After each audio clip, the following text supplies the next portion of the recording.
Meron na naman po tayong napuntang magandang resort. Dito po yan sa may Bagulataw, Minalabang, Camarines Sur. Ang kanilang mga cottages po ay maganda, mura at safe. Ito po yung Lataw Nagapo, Bagulataw Beach Resort. Ang kagandahan pa po rito, wala po silang entrance fee.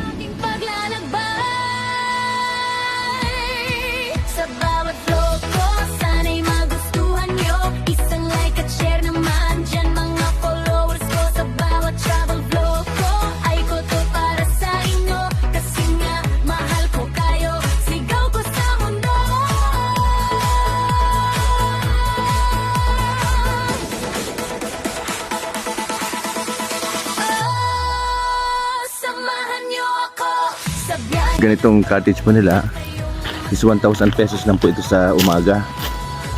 Ayan po, may higaan, tapos malaki yung space.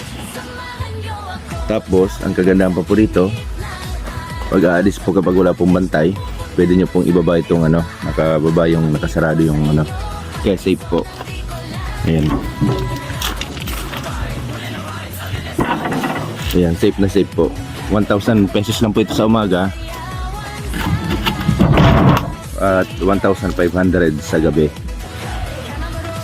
Yung ganito naman po kalaking nila, cottage na may room, 2,000 pesos lang po ito. Pero napakalaki na po. Ayan, napakalaki na. Ito naman po yung room nila. Ayan, may sariling CR. For 2,000 pesos lang po ito, may sarili ng CR. Pag gabi naman po, mag-additional lang po kayo ng 500 pesos.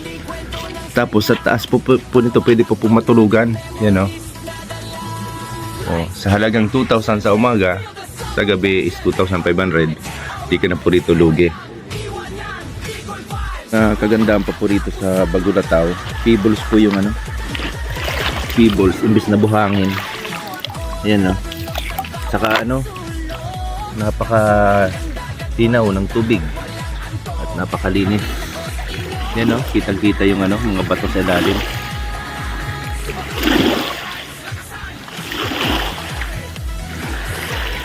Ang kagandahan pa po rito, di po sila stricto sa cottage. Wala po silang limit kung ilan lang po yung pwedeng pumasok sa isang cottage. Kumbaga bahala na po kayo hanggang sa magkasya po kayo. At pwede rin po kayo dito magdalang tent at wala po kayong babayaran. Kaya maraming salamat po at very recommended po yung Lataw Nagapo. At maraming salamat din po sa management and staff na napakababait. Na sina Lisil Oco, Jun Salingbas at Ma'am Rosalinda Bandola Manimtim. Maraming salamat po. At nagpapasalamat din po ako sa laging nanonood ng aking mga videos. Lagi po nating tatandaan, ingat po tayo lagi sa ating mga biyahe. And God bless us always.